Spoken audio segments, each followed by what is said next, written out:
Mari kita berdoa. Bapa di dalam surga, bekerjalah di tengah kami. Dengan Roh-Mu yang kudus, Engkau membuka hati kami. Engkau menyinari pikiran kami. Engkau memberi kekuatan kepada kami untuk mengerti, meresap segala sesuatu yang Tuhan siapkan bagi kami. Kami berterima kasih karena cinta kasih-Mu begitu besar. Kami berdoa kiranya pengertian teologi, kebenaran, ajaran yang sungguh-sungguh sesuai dengan kitab suci, tanamkanlah di dalam hati kami dan bakarkanlah hati kami sehingga kami boleh mendapatkan penggugahan dari Roh yang kudus dan menjadi anak-Mu yang sungguh-sungguh setia kepada-Mu. Dengar doa kami Tuhan, dalam nama Yesus Kristus, penebus dan juru selamat kami satu-satunya. Kami sudah berdoa. Amin. Saudara-saudara, saya akan menekankan tentang panggilan Tuhan dan dorongan pelayanan. Tunjukkan kepada saya di dalam kitab suci, jikalau seorang rohani, seorang nabi, seorang rasul yang melayani Tuhan tanpa panggilan Tuhan. Jikalau engkau bisa menemukan satu, kasih tahu kepada saya. Saya mengatakan kalimat ini karena ini adalah kunci. Ini adalah satu krisis di mana kesulitan pelayanan kita mengapa tidak berhasil. Karena kita tidak sungguh-sungguh sadar dan taat kepada panggilan Tuhan. Di Roma pasal 11 ayat ke-29, panggilan Tuhan dan karunia yang diberikan tidak pernah disesalkan oleh Tuhan. Artinya apa? Tuhan memanggil orang, Tuhan pasti memberikan karunia kepada orang itu. Kalau Tuhan memanggil orang untuk melayani Tuhan, Tuhan kasih bakat, kasih karunia untuk melengkapi orang yang dipanggil itu. Kenapa sekarang banyak pendeta yang tidak berhasil? Kenapa memangku jabatan pendeta tidak pernah membawa orang lain kepada Tuhan? Kenapa kita berkhotbah tidak ada orang bertobat? Alkitab berkata, Petrus berkhotbah 1 kali yang menerima Tuhan 3.000. Sekarang banyak pendeta khotbah 3.000 kali, tidak ada satu orang bertobat. Saudara-saudara sekalian, saya sangat terkesan dengan pada waktu Petrus berkhotbah hari Pentakosta, 3.000 orang bertobat. Dan Alkitab juga catat Stefanus berkhotbah 1 kali, mungkin 3.000 batu yang mematikan dia.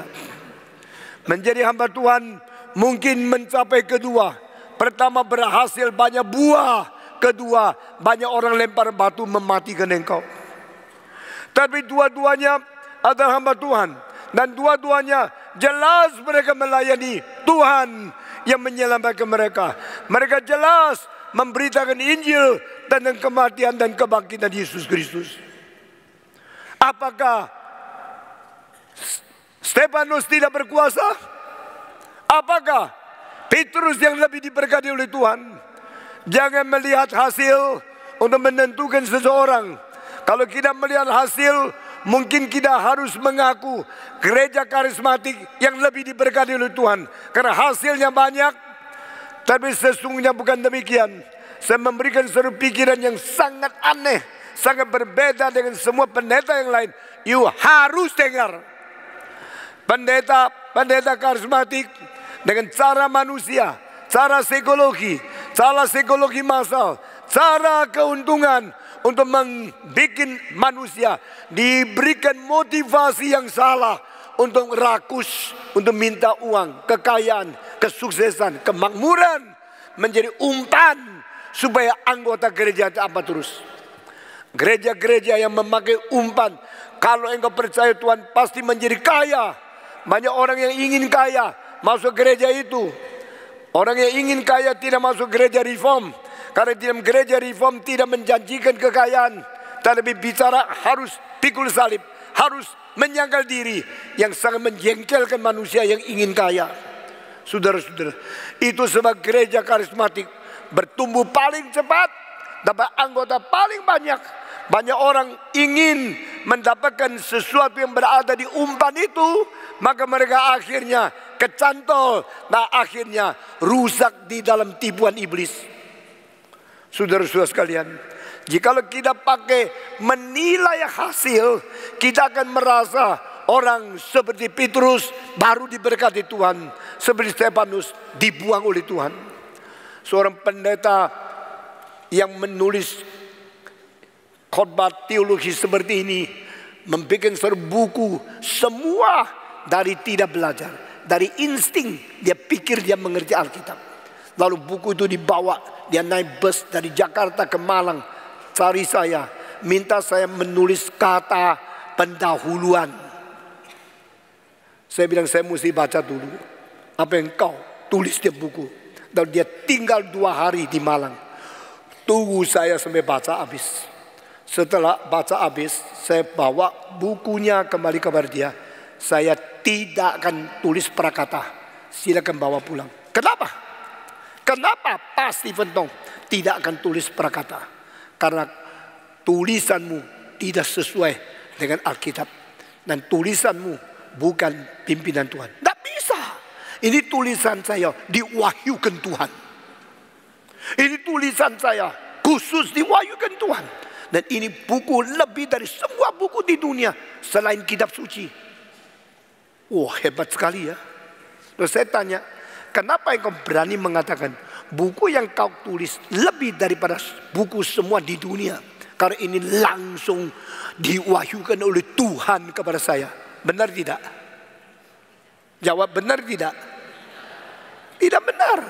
Salahnya karismatik adalah salah doktrin wahyu. Dan dia berani katakan ini wahyu Tuhan. Maka dia bilang saya akan mencetak dengan semua dikasih dan lapisan emas. Ini kitab wahyu dari Tuhan kepada saya. Saya tanya ini tidak benar. Mengapa tidak benar? Dia mengatakan Petrus dipenuhi Roh Kudus. Maka dia berkhotbah 3.000 orang bertobat. Sedangkan Stefanus tidak dipenuhi Roh Kudus. Setelah dia berkhotbah, akhirnya ribuan batu mematikan hidupnya. Buktinya dia dikutuk oleh Tuhan. Maka pelayanannya tidak ada hasilnya. Saya bilang, engkau tidak usah bicara lagi. Petrus dipenuhi Roh Kudus. Stefanus juga dipenuhi Roh Kudus. Dan dia rela mati bagi Tuhan. Inilah keagungan dari Stefanus. Dia bilang tidak. Karena dia dikutuk oleh Tuhan. Maka dia punya pelayanan tidak berhasil. Saya bilang silakan pulang Jakarta. Saya tidak akan tulis prakata untuk bukumu. Semenjak hari itu sampai sekarang tidak pernah melihat orang ini lagi. Dan saya tidak tahu bukunya di mana sekarang.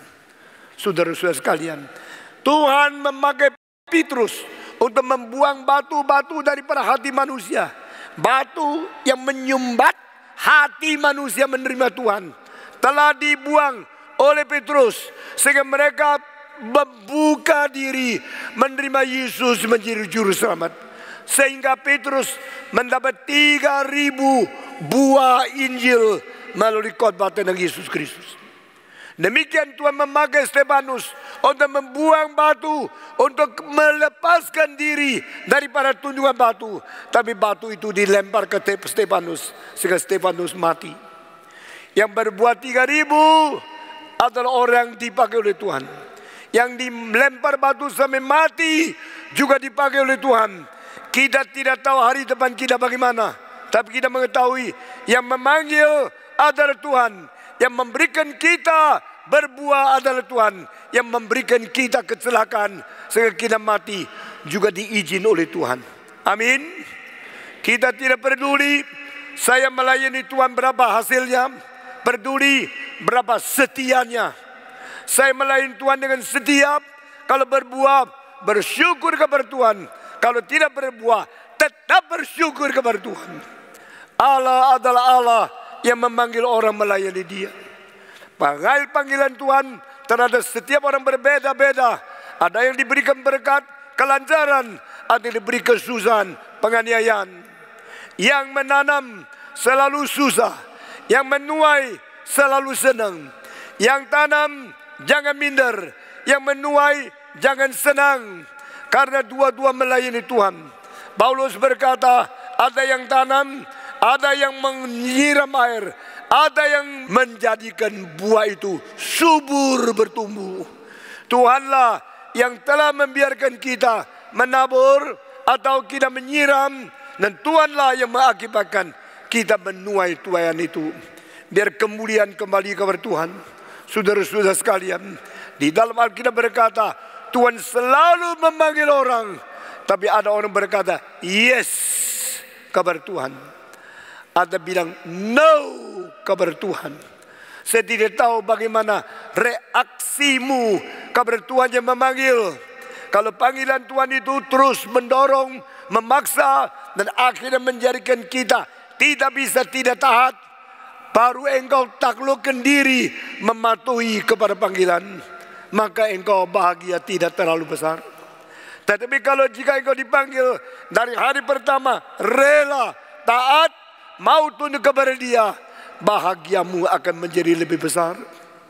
Saudara-saudara, bagaimana kita mengetahui panggilan Tuhan? Panggilan Tuhan bagaimana kita buktikan? Di mana di seluruh dunia, dari New York sampai Paris, sampai London, sampai Tokyo, sampai Hong Kong, sampai Kuala Lumpur, pertanyaan pemuda-pemudi yang mau melayani Tuhan selalu berbunyi demikian. Bapak Pendeta Stephen Tong, beritahu kepada saya, bagaimana tahu kalau Tuhan panggil saya? Lalu saya tanya, apa yang engkau harapkan? Engkau harapkan malam-malam, tengah-tengah engkau tidur, suara Tuhan, Stephen Tong, aku memanggil engkau. Lalu bulunya berdiri semua. Lalu engkau berlutut, di mana engkau? Seperti Samuel. Engkau mau panggilan dengan sifat supranatur? Alkitab tidak katakan panggilan Tuhan harus cara seperti itu. Lalu saya bagaimana tahu panggilan Tuhan? Ada orang menyerahkan diri, menangis. Oh Tuhan, saya menyerahkan diri. Sesudah itu, hari esok sudah lupa sama sekali. Saya mau tanya saudara, bagaimana kita mengetahui panggilan Tuhan? Lalu saya berdoa di hadapan Tuhan sejak 30 tahun yang lalu. Saya menjawab pertanyaan ini. Saya dengan gentar, jangan jawab salah. Sampai pemuda-pemudi semua tidak mengerti panggilan Tuhan, dan akhirnya hidupnya menjadi kacau balau. Saya berdoa kepada Tuhan, kasih kepada saya prinsip-prinsip Alkitab yang paling ketat dan paling sesuai dengan kehendak Tuhan. Akhirnya dalam pergumulan lama sekali, saya mendapatkan 3 prinsip. Saudara boleh catat bagaimana mengetahui panggilan Tuhan. Pertama, orang yang dipanggil Tuhan diberitahu dulu pentingnya pelayanan, pentingnya penginjilan, sekaligus susahnya penginjilan. You know this is significant. You know this is very important. You know this is crucial. And you know this is demanding all the willing heart of the suffering, of the endurance to obey God. Semua orang yang melayani Tuhan harus tahu panggilan ini penting, panggilan ini signifikan, panggilan ini sangat penting, tetapi sangat sulit dan sangat banyak kesulitan-kesulitan harus kita tempuh. Kalau engkau sudah tahu ini tidak gampang, to serve the Lord, to preach the gospel, to evangelize others, that is so difficult thing to do. Engkau tahu ini sangat susah kerjakan. Engkau tahu ini penting dan susah. Dua-duanya tahu, lalu engkau mau mundur. Waktu engkau mau mundur, baru ada dorongan terus menekan, terus memaksa, terus menggerakkan, terus memberi engkau beban sampai engkau tidak bisa melarikan diri. Ini berarti panggilan Tuhan tiba kepadamu. Saya tidak pakai kalimat yang enak-enak, pikiran yang foya-foya, tapi saya pakai prinsip yang paling ketat dalam Alkitab. After you know this is difficult, you know this is significant, but you cannot avoid from the pressure and the constraint of Holy Spirit who is compelling you, then you know this is calling. Kalau engkau sudah tahu ini susah sekali, tahu ini berat sekali, tapi tahu ini penting sekali, namun panggilan itu datang kepadamu, panggilan terus menekan, menggerakkan, mencerahkan, membuat engkau tidak bisa tidur, membuat engkau tidak bisa tenang.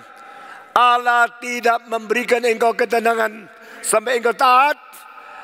Kalau terjadi seperti ini konflik rohani yang besar. Oh Tuhan, saya tahu dah gampang. Saya tidak mau Tuhan. Saya mau melarikan diri. Saya tidak mau menjadi hamba-Mu. Tuhan bilang engkau harus. Engkau tidak boleh melarikan diri. Engkau tidak boleh mengabaikan panggilanku. Tetapi susah. Bagaimana susah? Tanggung salib itu. Tuhan, saya tidak mampu. Tuhan mengatakan, engkau tidak mampu. Saya mampu. Engkau bilang, Tuhan saya takut. Tuhan berkata, aku menyertai engkau. Nah dalam konflik seperti ini susah, penting, tak mau. Tetapi tidak bisa lari. Tuhan terus menggerakkan hatimu. Ini berarti Tuhan memanggil engkau menjadi hambanya. Ini tanda pertama. Tanda paradoks. Tanda kontradiksi. Tanda ketidakseimbangan. Tanda kesusahan diberikan kemauan. Tambah ketidakrelaan ditaklukkan sampai engkau akhirnya menjadi patuh kepada Tuhan. Ini adalah pergumulan yang berat. Jikalau seseorang melayani Tuhan tidak pernah mengalami sesuatu konflik, tidak pernah mengalami kontradiksi, tidak pernah mengalami satu pergumulan yang berat, itu omong kosong. Saudara-saudara, saya bicara sama hamba Tuhan, siapa bilang saya pendeta, di dalam 10 menit saya sudah tahu panggilannya beres tidak. Engkau tidak bisa lari, engkau tidak bisa tipu saya. Karena dari kalimat-kalimat engkau bocorkan hubunganmu sama Tuhan bagaimana. Engkau tahu ini penting, tahu ini susah, tahu ini tidak ada sesuatu pahala besar di dunia. Tapi engkau tidak bisa larikan daripada tekanan Roh Kudus. Mendorong, memberi beban. Dan akhirnya engkau tidak bisa lari. Engkau bilang, Tuhan saya mau. Jikalau orang menjadi hamba Tuhan karena mau gaji yang besar. Jika orang ingin menjadi hamba Tuhan karena diterima banyak orang. Jikalau orang mau menjadi hamba Tuhan karena ingin terbang sini sana. Nyala dia. Jangan menjadi hamba Tuhan. Engkau pasti dibuang. Engkau pasti tidak diberkati oleh Tuhan. Tapi jika engkau menjadi hamba Tuhan, engkau tahu ini penting, ini susah, tapi ini saya tidak bisa lari karena Roh Kudus terus menekan, menggerakkan hati saya. Ini berarti panggilan Tuhan, tanda pertama sudah ada padamu. Kedua, tanda bagaimana saya tahu saya hamba Tuhan. Saya berkata, Tuhan, saya menjadi orang Kristen biasa saja, sambil cari uang, saya memberi persembahan. Cukup. Saya tidak usah khotbah lah. Saya tidak usah belajar teologi dengan susah. Saya tidak usah menjadi hamba Tuhan yang harus pergi ke sini ke sana capek. Saudara-saudara, saya diberikan satu mesin cepat di jari, langsung mengetahui oksigen masuk otak saya berapa persen. Biasanya 95 sampai 99. Itu orang paling baik. Dan saya punya sampai hari ini masih 98. Lumayan. Lalu detukan jantung saya sekarang 72 sampai 96. Ini lumayan juga. Tapi kadang-kadang pada jantung kumat bisa sampai 125. Lalu seluruh muka ini tulang-tulangnya sakit. Itu sebab dokter bilang saya mesti cepat dioperasi. Kalau tidak bisa mungkin lumpuh. Waktu-waktu menjadi stroke dan menjadi timpang tidak bisa jalan. Tapi saudara-saudara, kali ini saya bawa mesin itu sampai di atas kapal terbang. Darah yang masuk otak saya sisa 85. Jadi biasanya 98. Kalau naik kapal terbang turun jadi 85. Saya baru tahu di terbangan yang tinggi di situ oksigennya kurang. Dan saya tidak sadar. Saya selama 56 tahun ini sering naik kapal terbang. Dan sering berjam-jam, kadang-kadang berpuluh-puluh jam kurang oksigen masuk otak. Saudara-saudara, sehingga akhirnya sudah tua, memang merasa lebih cepat tua dan merasa capek dan sebagainya. Tetapi saya bersyukur kepada Tuhan, dianggap tetap sehat, boleh melayan Tuhan seperti ini. Lalu orang bilang, saya tidak mau jadi hamba Tuhan lah. Terlalu capek. Banyak orang bicara sama patung, kasihan ya. Hari Minggu naik kapal terbang. Senin naik kapal terbang. Selasa kapal terbang. Rabu kapal terbang. Kamis kapal terbang. Hari Jumat kapal terbang. Satu minggu lebih daripada kira-kira hampir 18 jam di atas kapal terbang. Jauh lebih capek daripada pramugari. Jauh lebih capek dari pilot-pilot. Pilot kalau sudah terbang sampai San Francisco atau Los Angeles, mereka berhenti 3 hari, boleh terbang kembali. Saya baru sampai di San Francisco 5 jam kemudian saya mulai khotbah. Besok khotbah, besok malam khotbah. Kadang-kadang satu hari khotbah 3 kali. 1 tahun saya biasanya naik kapal terbang 320 kali. Lalu berkhotbah 500 kali. Selain 1 tahun 45 sampai 47 kali khotbah di gereja di sini, di atas mimbar ini. Saya tidak tahu siapa yang kuat seperti ini. Banyak pendeta bilang jangan begitu. Tidak ada orang kerja berat seperti engkau. Engkau sangat capek naik kapal terbang. Saya mengatakan nyala engkau. Siapa bilang naik kapal terbang capek? Yesus naik sepeda pun tidak pernah. Kalau Yesus naik sepeda pun tidak pernah, kita naik kapal terbang masih bilang capek, itu namanya kurang ajar. Saudara-saudara sekalian, saya tidak pernah membanggakan apa. Saya cuma mengatakan saya tidak layak. Tuhan, saya tidak layak. Engkau tidak pernah naik sepeda, engkau tidak naik beca, engkau tidak pernah naik kuda. Satu kalinya di dunia engkau cuma naik keledai. Siapakah saya? Sering naik kapal terbang, masih memarah, masih rasa diri capek. Saya seumur hidup tidak pernah bicara sama Tuhan, saya capek. Tuhan, biar orang lain yang kerja.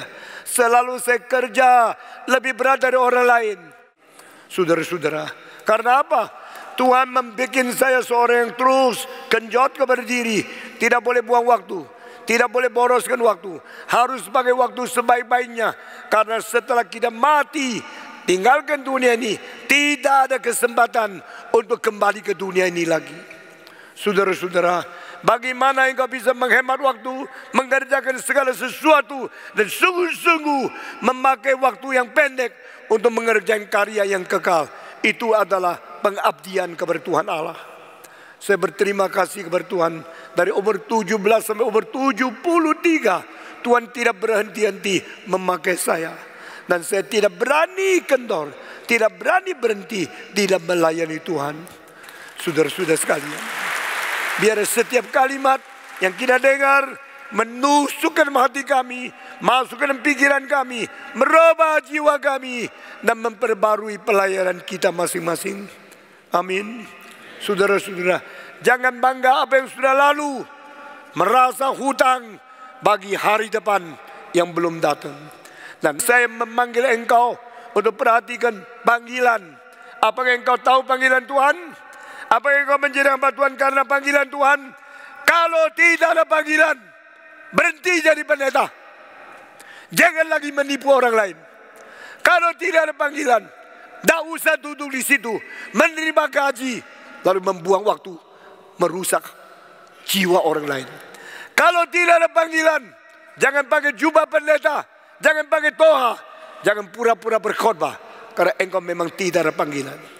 Hanya mereka yang terima panggilan dan sadar panggilan serta taat kepada panggilan yang berhak mengabari Injil dan menjadi hamba Tuhan. Panggilan itu tanda pertama, tahu susah, tahu ini tidak gampang, tahu ini perlu, tetapi saya tadinya tidak rela didorong oleh Roh Kudus. Roh Kudus, Roh Tuhan mendorong aku mengabarkan Injilnya. Ini adalah tanda pertama.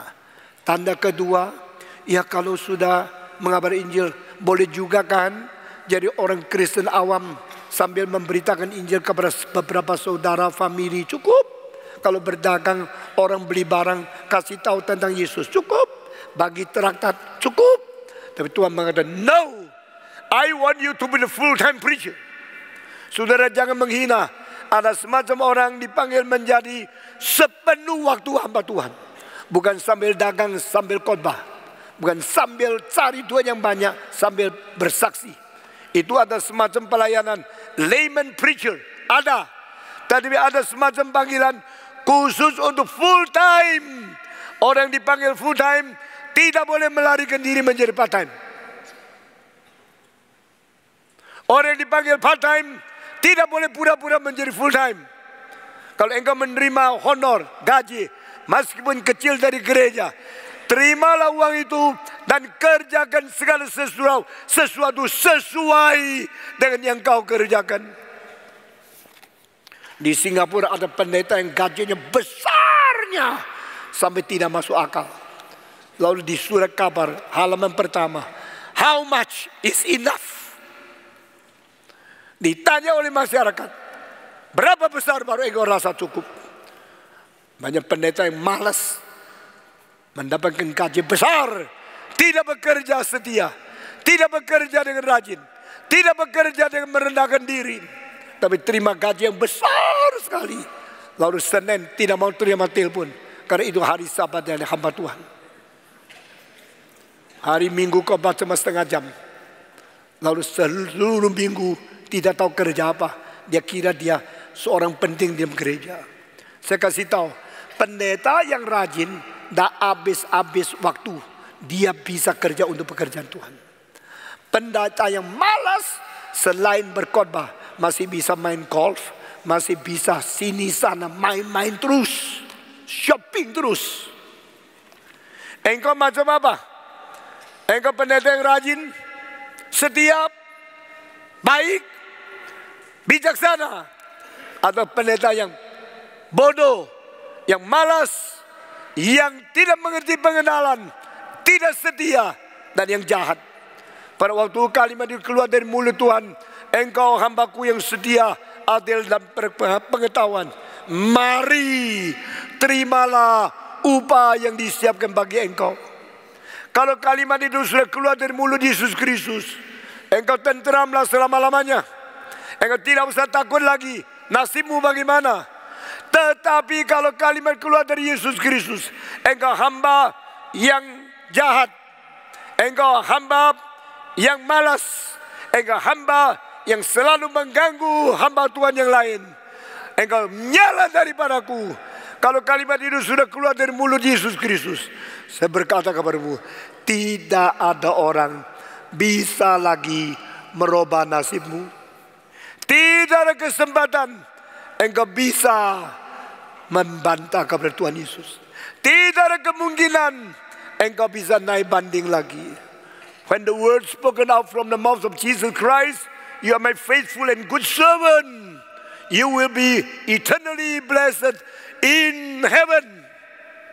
Tapi kalau waktu kalimat dari Yesus Kristus, engkau hamba yang jahat, hamba yang malas, maka sudah keluar dari mulut, engkau akan terus menerus mendapatkan hukuman tidak habis-habis selama-lamanya.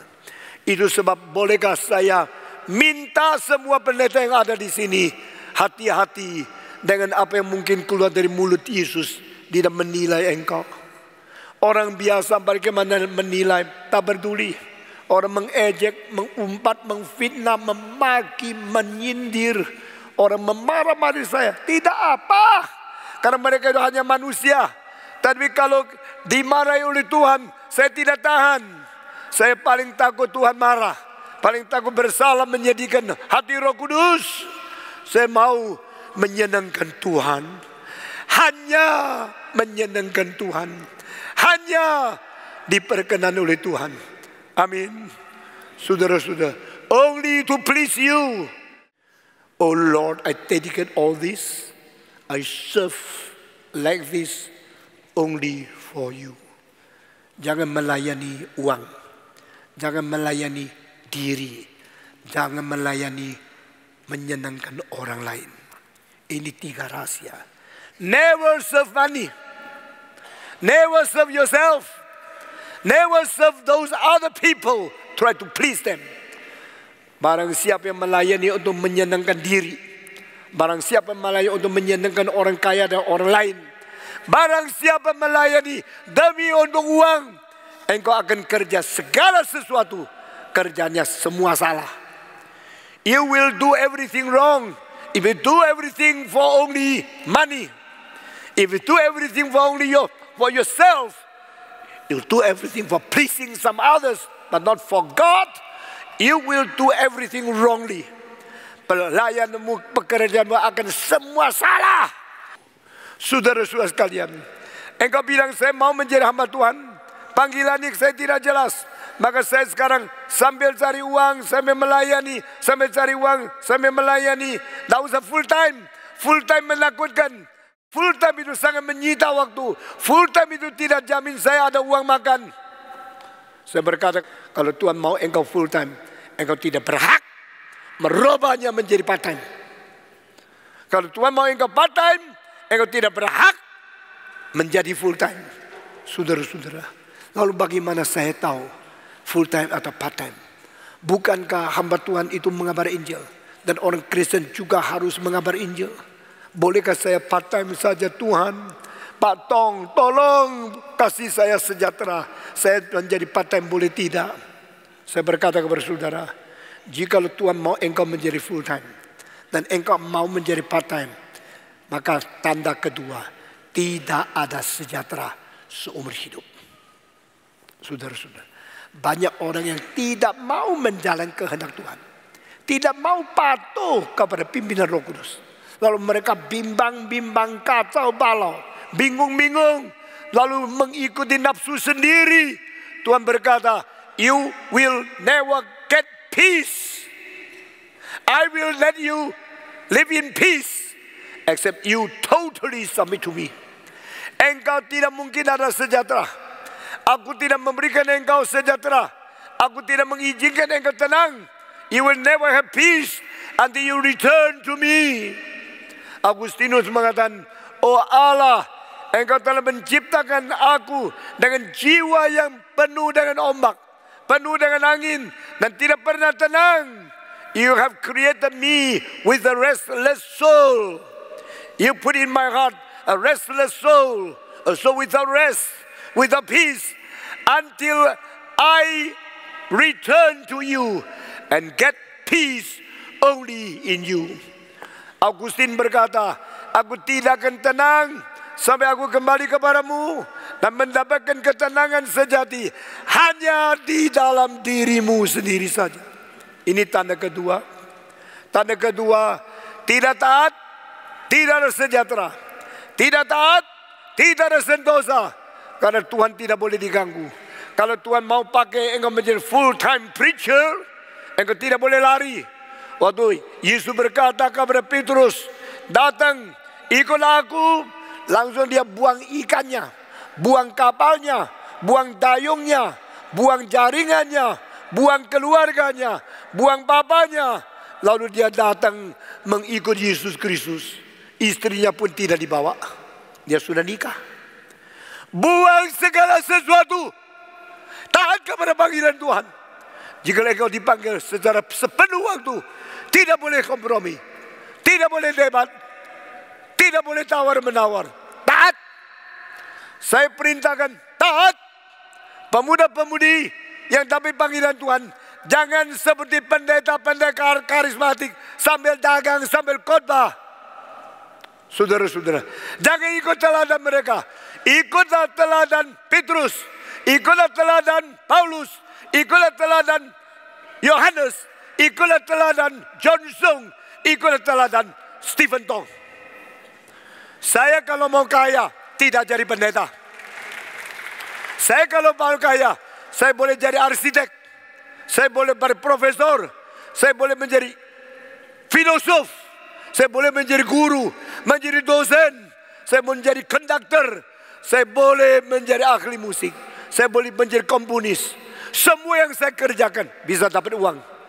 Tapi saya buang semua hanya melayani Tuhan, hanya dengan segenap hati menjadi hamba Tuhan full time. Saudara-saudara, jikalau Tuhan panggil engkau, saya perintahkan engkau demi nama Yesus, Raja di atas segala raja, Tuhan di atas segala yang dipertuhan, takluk, patuh, lutut, taat kepada Tuhan menjadi hamba Tuhan. panggilan kedua tanda nyata. Tidak akan diberikan sejahtera. Engkau tahu sendiri hatimu taat tidak. Tak usah tanya orang lain. Engkau tahu sendiri engkau patuh tidak. Tak usah diskusi sama orang lain. Waktu Abraham dipanggil, berikan anakmu yang tunggal, anakmu yang esa, namanya Ishak, naik ke gunung, persembahkan, sembelihkan dia kepada saya. Abraham tidak diskusi sama nyonya, karena ini panggilan Tuhan tidak bisa ditawar. Pada waktu Petrus dipanggil, Petrus tinggalkan semua, ikut Yesus Kristus. Tapi dia tidak menceraikan nyonya ya. Dia biar nyonya di rumah, dia ikut Yesus Kristus. Jangan tawar-menawar. Pada waktu Yesus memanggil Matius, ikutlah aku. Ditinggalkan meja pajak, ditinggalkan jabatan sebagai ahli pajak yang boleh dapat uang yang banyak. Apapun kalau disogok, saudara-saudara, langsung buang semua, langsung mengikut Yesus Kristus. Dan malam itu Injil Matius berkata, dia memberikan pesta, kasih tahu semua temannya. Dia pakai uang banyak, bayar uang pesta, kasih tahu semua orang yang kenal dia. Hari ini saya dipanggil Tuhan, saya mengikut dia seumur hidup, tidak kembali lagi. Inilah ketaatan, inilah tanda kedua. Baru ada sejahtera Alkitab, sejahtera dari Tuhan memerintah di dalam hatimu.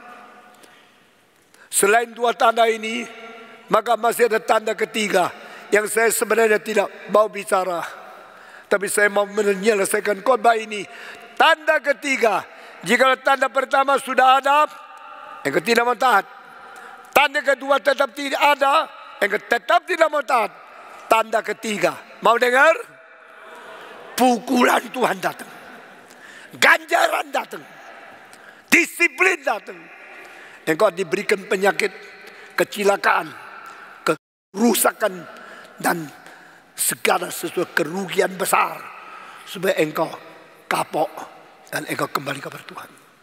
Tuhan barangkali akan memberikan tanda pertama, engkau tolak. Aku berikan peringatan dari tanda kedua, engkau tolak. Tetap tidak mau. Sekarang cambuk itu di dalam tangan Tuhan datang kepada kita. Siapa tahan kalau Tuhan marah? Siapa tahan kalau Tuhan mendisiplin kita? Engkau tanya Stephen Tong, engkau jelas panggilan Tuhan umur berapa?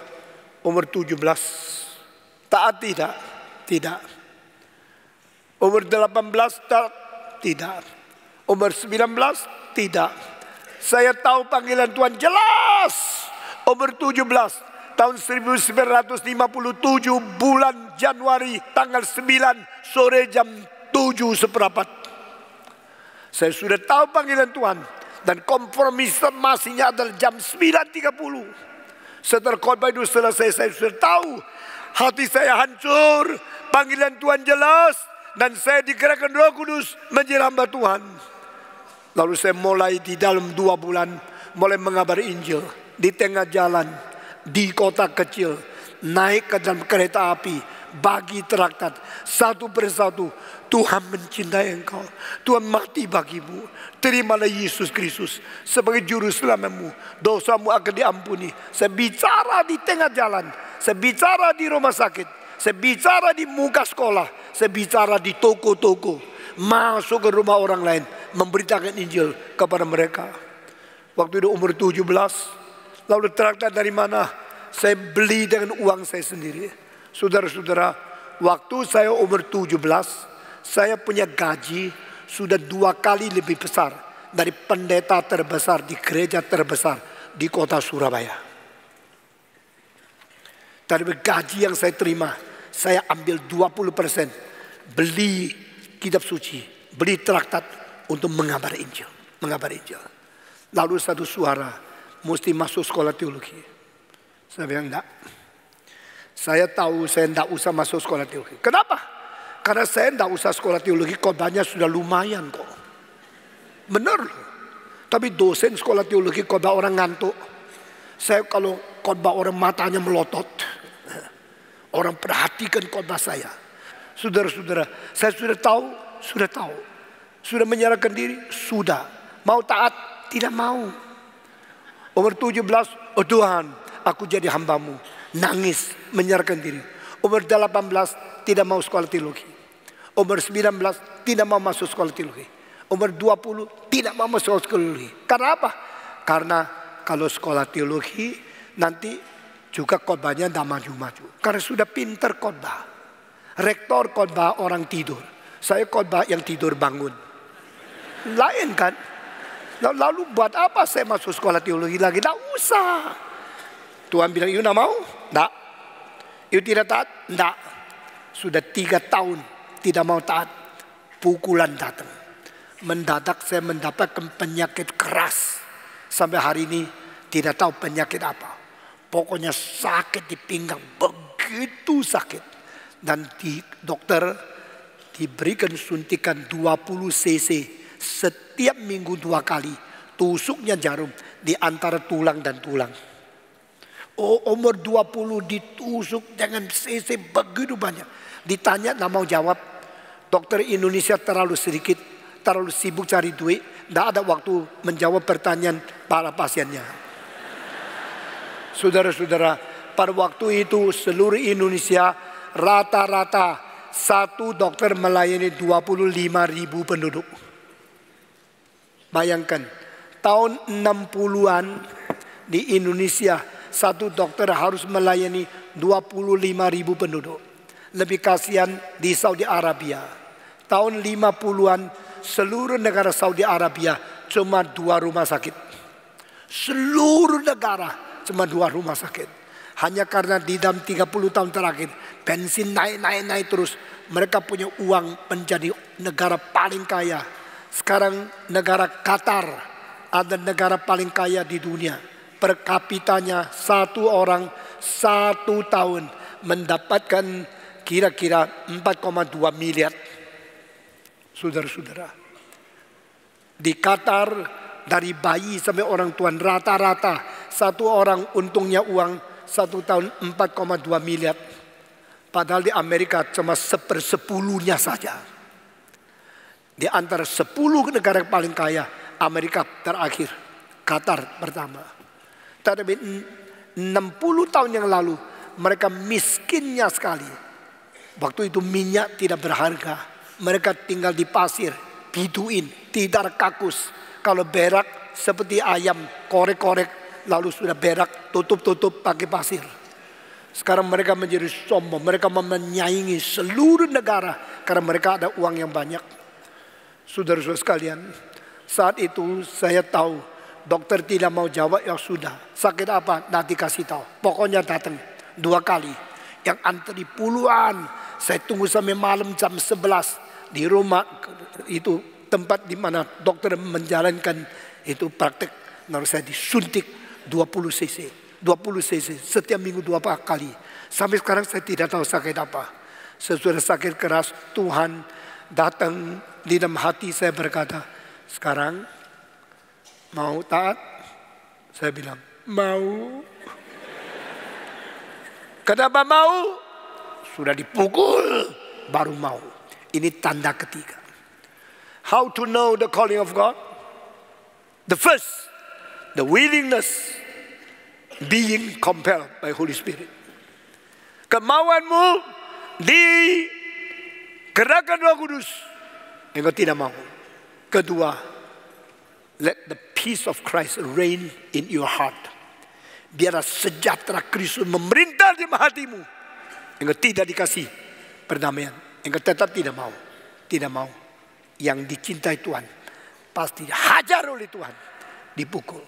Saudara, saya tidak tahu engkau dipanggil Tuhan langsung taat atau dipanggil Tuhan menolak, lalu tidak berikan sejahtera, engkau tetap menolak. Sampai ketiga dipukul baru engkau taat. Pokoknya panggilan Tuhan itu menentukan keberhasilan atau tidak seumur hidup. Dan kalau sudah Tuhan panggil, Tuhan menuntut reaksimu bagaimana. What you react before God will determine your destiny in eternity. Tuhan Allah akan menentukan nasibmu di dalam kegagalan berdasarkan bagaimana engkau respons kepada Dia. Yesus mengatakan, "Ikutlah aku." Petrus mengatakan, iya aku ikut. Yesus berkata, Matius ikutlah aku. Matius berkata, iya. Lalu dia ikut. Yesus berkata kepada Stephen Tong, ikutlah aku. Aku lambat 3 tahun setengah. Akhirnya bilang, iya aku ikut. Yesus panggil engkau. Saya tidak tahu apakah jawabmu ikut atau tidak. Pokoknya bagaimana menjawab Yesus, itulah menentukan hari depan engkau bagaimana. Kalau engkau menjawab sembarangan, engkau akan melayani sembarangan. Kalau engkau menjawab dengan tegas, engkau melayani dengan tegas. Engkau menjawab menolak, engkau pasti ditolak oleh Tuhan. Saudara-saudara, the way you respond to God will determine your destiny and your fate in eternity. Dalam kekekalanmu, nasibmu ditentukan bagaimana engkau bereaksi kepada Tuhan. Tuhan berkata, dari pagi sampai malam, aku melambai-lambai tangan, memanggil umatku kembali kepadaku. Mereka menolak, mereka melawan. Tetapi barang siapa yang menerima aku memberikan hak kepada mereka menjadi anak saya.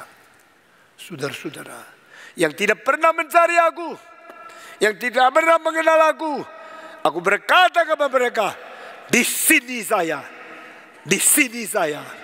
Yesaya 65 ayat pertama. Saudara-saudara, panggilan Tuhan kalau sudah tiba, jangan menolak, jangan menghina, jangan mengejek, jangan melarikan diri. Karena panggilan Tuhan adalah menentukan engkau akan dipakai Tuhan atau tidak. Bukan penyerahanmu, bukan kemauanmu, bukan yang ditentukan oleh kamu, tapi yang ditetapkan oleh Tuhan di rencana kekekalannya bagi pribadimu satu persatu. Paulus berkata, sebelum aku dilahirkan, pada waktu saya masih berada di rahim ibuku, aku sudah dipanggil. Tapi tidak tahu, 10 tahun, 20 tahun, 25 tahun. Saya tidak tahu kapan Paulus dipanggil. Waktu dia mau melawan Yesus, dia mendapatkan surat daripada imam besar, diberikan kuasa boleh menangkap orang Kristen. Dia pergi kepada Damaskus. Di tengah-tengah jalan menuju pintu Damaskus, saat dia rasa dia sudah mau sukses, KR, dia begitu hebat, Yesus harus ditumpaskan.